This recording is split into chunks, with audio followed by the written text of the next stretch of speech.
Welcome sa Dries TV. Kung interesado ka sa ganitong news, huwag kalimutang isubscribe ang ating YouTube channel. Maraming salamat! Welcome back again sa ating YouTube channel mga kakimpaw, and sa update natin ito ang pag-uusapan natin ay tungkol sa mga importanteng ganap kina Kim and syempre kay Paolo Avellino. Pero bago po ang lahat, maraming salamat sa inyong patuloy na pagsuporta at pagsubaybay sa mga daily update natin. Kaya naman bilang pasasalamat, narito po ang mga napili kong komento patungkol yan sa naging previous update. Una komento mula po ito kay Ginang Azucena Sigador. Sabi niya, Kim Pao sapat na sa amin. May magnet sila sa madlang people. Sana may movie naman ng Kim Pao. Hindi kami magsasawa sa suporta sa Kim Pao. Wag na itambal ang Kim Pao sa iba, sikat pa talaga at wag itambal sa iba. So maraming salamat sa komento, Ginang Azucena Sigador. Huwag kayong mag-alala kasi meron po akong nababalitaan na by 2026 daw po ay magkakaroon ng movie si Kim and Paula Avellino. So tatapusin lamang daw po ang The Alibay. Tapos by 2026 na, sisimulan na po yung taping ng kanilang movie. Grabe no, na-excite tuloy ako kung ano na namang kwento itong gagawin ni Kim and Paula Avellino. And tama po kayo dyan. Si Kim and Paula Avellino, mga kakimpaw, yung tambalan po na hindi talaga nakakasawa, 'di ba? Kahit paulit-ulit natin silang panoorin, parang gusto nating laging may makita tayong bagong project ni Kim and Paula Avellino na magkasama silang dalawa, 'di ba? Kaya yung inyong wish ay magkakatotoo ulit dahil si Kim and Paula Avellino hindi po nilulubayan ng mga producer, talagang hindi sila binabakante kasi alam po nila na talaga namang mabentang mabenta yung mga project na ginagawa ni Kim and Paula Avellino. Mabenta po sa masa. 'Di ba?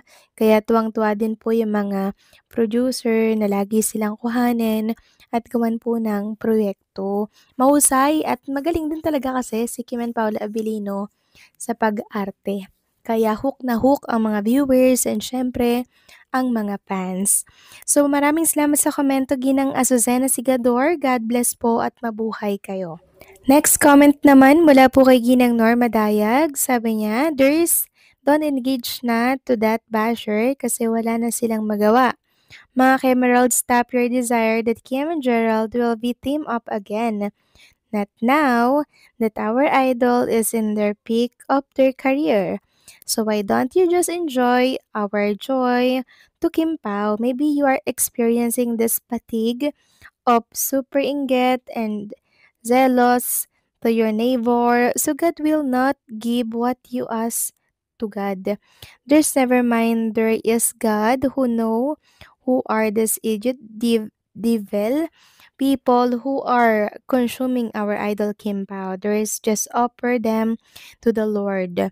Lord will prevail the truth and nothing but the truth. Sooner they will realize this Akaper's comment to Kim Pao with a heavy and more crucial move that will happen to this devil basher. Let them bash and bash at the end. They will reap what they sow. To all bashers of Kim Pao, just wait your prize for all of this negative and worst bash to Kim Pao. To God be all the glory now and forever. Yes, tama po kayo dyan, Ginang Norma Dayag. Lahat ng ginagawa po nilang pangbabash at mga masasakit na salita po nila laban kay Kim and Paula Avellino, lahat yan babalik po sa kanila, no? And tama po kayo, upaubaya na lang natin yan sa nasa itaas dahil siya na lang po ang kikilos nun para kay Kim and Paula Avellino. And ipag-pray din natin si Kim and Paula Avellino sa guidance and protection nilang dalawa kahit nasan man sila. So maraming salamat sa komento, Ginang Norma Dayag. God bless po and mabuhay kayo. So ito na nga, pag-usapan na natin mga kakimpaw ang mga topic na nakalap natin sa gabing ito at unahin na nga nating pag-usapan ang tungkol dito sa panibago na namang picture ni Paolo Avellino na kung saan talaga naman pong nakikipag-usap siya sa mga crew ng The Alibay. Nakakatuwa lang mga kakimpaw kasi Talagang chine-check niya kung okay lang ba yung mga tao. Sabi nga dito ng isang account, Pao is naturally humble and low-key. He doesn't seek attention or act flashy, and he lives simply, showing his genuinely real and down to earth. He's not the type of act saucy or be a high maintenance celebrity. Yes, tama po kayo dyan mga kakimpaw. Ito rin yung rason kung bakit hindi po nakakailang makisalamuha kay Paula Abilino and kay Chinita Princess. So pag ang nakakasalamuha niya yung mga katulad nating fans, nilelevel talaga nila yung sarili nila mga kakimpaw sa mga fans din po, no? Parang tropa-tropa lang, parang magkakapatid at kaibigan lang. Ganyan po nila itrato yung mga tao pong malalapit sa kanila, yung mga nakakalapit sa kanila, yung nakakasama nila sa trabaho. Ito po yung isa sa mga sekreto kung bakit ang daming nagmamahal kay Kim and Paula Abilino. Kasi very compatible sila, parehas po sila ng ugali. Walang kaere-ere, very humble, very low-key ang couple na to ng Kim Pao, kaya deserve nilang mahalin at suportahan. Samantalang, next topic naman tayo. Pag-usapan natin mga kakimpaw, eto pong inilapag ng Prime Video Philippines na hindi ko alam kung teaser to ng The Alibay para bukas. So makikita dito mga kakimpaw na galit si Paolo Avellino sa eksena po nila nitong si Stella Marie. Galit na galit si Vincent kay Stella Marie, no? So nag-viral po itong video na to and pinag-uusapan sa mundo ng social media. Ang daming nag-react dito mga kakimpaw. Sabi nila, si Vincent daw galit na para bang silos na silos, ganyan. So sabi kasi dito, ano o kaya sino ba ang pinagtatakpan ni Stella nang di siya makasagot kay Vincent? Lahat ng lihi mabubuking ring abangan 7-8 episode po ng The Alibay. So bukas yan ilalapag. And ito nga yung ilan sa mga komento nila, oh. Galit na galit, gustong manakit, ba't parang mag-asawang nagtaksil kung makatanong?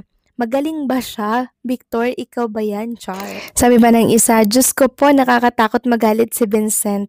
Nagtatanong pa lang yan, hindi ka pa inaakusahan. Sabihin mo na kaya, Stella. Na-imagine tuloy ng mga Kimpaw fans na ganyan din bang magalit si Paula Abilino sa totoong buhay pag nagkakaroon sila ng tampuhan or may away ni Chinita Princess. Hindi po talaga may iwasan mga Kimpaw na yan ang itanong ng mga fans since nakikita nga nila dito sa The Alibay kung gaano po manggigil at magalit si Vincent. Nang lalaki yung mata, gigil na gigil, parang ganyan ng magalit si Paulo. Ibang magalit ang tahimik pero syempre, nilulugar niya yon pagdating sa relationship nila ni Chinita Princess. Eksena lang kasi to mga kakimpaw sa The Alibay at baka naman seryosohin ng ibang bashers dyan ha. Eksena po ito sa The Alibay. Nag-viral lang talaga to ngayon sa X dahil sa galing at husay ni Paulo Omarte. So napanood nyo na ba to mga kakimpaw? Please comment down below. So paano hanggang dito na lamang po ang update natin. Maraming salamat sa patuloy na pagsuporta.